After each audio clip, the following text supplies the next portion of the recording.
Have you heard of Pap Smear? If not, you better stay for this video. You stayed right. Good. So today we'll be talking about Pap Smear. Okay. So hi guys, this is going to be a long video, to be honest. So if you have a very short attention span, please be kind yourself and be going. Bombastic side eye. I'm going to be talking about Pap Smear and I'm going to explain it as in the simplest way as possible. So it's going to be kind of like a long video, okay? So in short, a backstory here.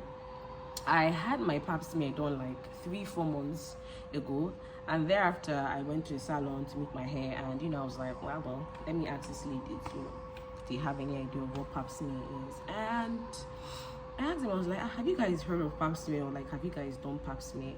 And they were looking at me like, sure, this woman they talk, do you understand? And I was like, really? You've not heard of Pap Smear? I was like, okay, have you heard of cervical cancer? And they were like, yes, that they've heard about it, on the radio, or they just heard about it, like. And I was like, wow. And why have you guys not done this? They don't really know. And I'm like, so like, what are we now doing on social media now? Like, if we're not educating people or telling people the importance of this test, so what are we doing? What are we doing? So to cut the long story short, Pap Smear is a test that is done to check for abnormal cells in your cervix that can potentially lead to cervical cancer. And I'm sure some of you are asking me, what is cervix? Yeah, now let me explain it in the simplest way. So to explain, the cervix is basically like the mouth of the womb or the uterus, so to say. Do you understand?